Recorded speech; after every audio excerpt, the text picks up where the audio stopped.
Richard Roos, o homem que sofreu a pior execução da história, recebeu uma punição que ia além do mal. Hoje em dia, ainda há vários países que se mantêm firmes sobre a lei da pena de morte, como os Estados Unidos, onde em 1890 surgiu a cadeira elétrica.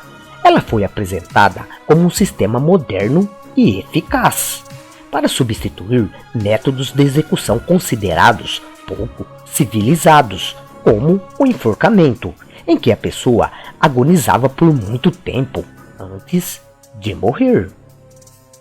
A questão é que a solução elétrica também não era imune a cenas de horror, como a de condenados literalmente fritando durante o procedimento.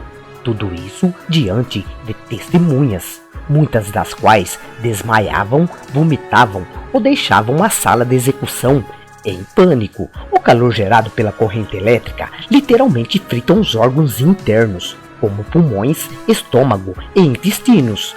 Já chegaram a ocorrer casos de o corpo pegar fogo.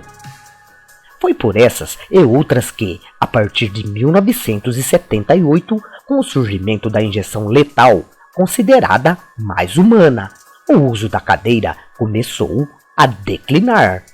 Ao longo dos séculos, a humanidade encontrou formas novas e mais bárbaras de torturar as pessoas, mas o método de execução se destaca como particularmente horrível e desumano: a fervura viva de Richard Roos em 1531.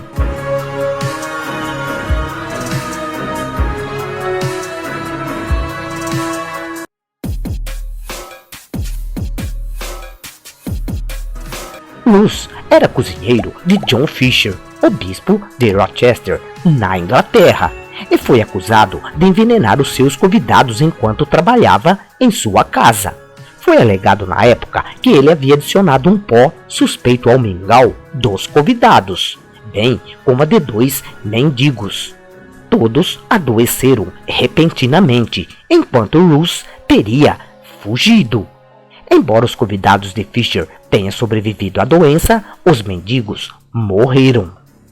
De acordo com registros históricos, Roos foi rapidamente preso e levado para a Torre de Londres, onde foi colocado na roda, que era um método de tortura que as pessoas tinham seus membros presos a uma roda de madeira e viam seus braços e pernas serem atingidos pelos torturadores com grandes martelos de metais.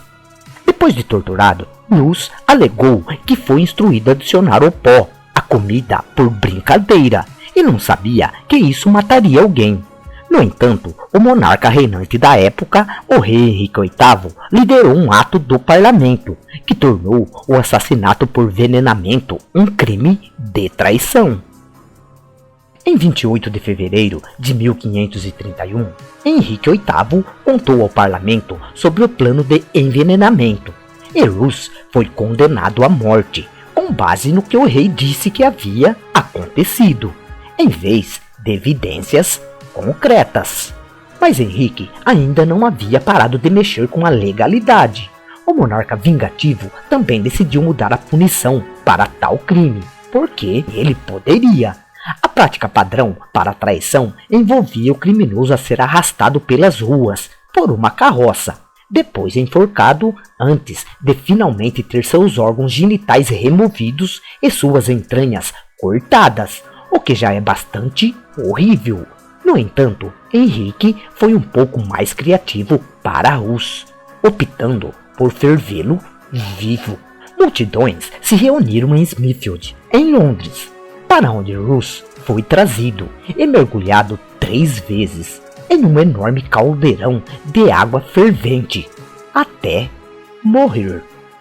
A fervura viva de Richard Roos é um lembrete gritante da brutalidade e desumanidade da pena de morte no passado.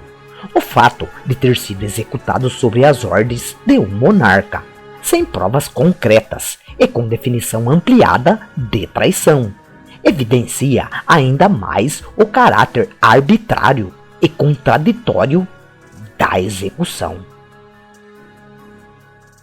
É difícil imaginar a brutalidade que essas pessoas infligiram umas às outras.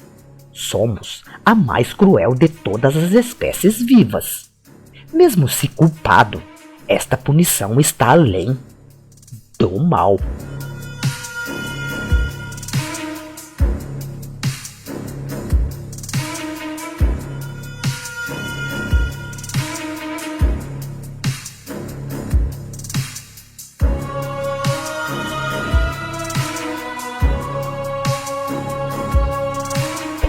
Gostou do vídeo? Dê um like, se inscreva no canal e fiquem na paz de Deus.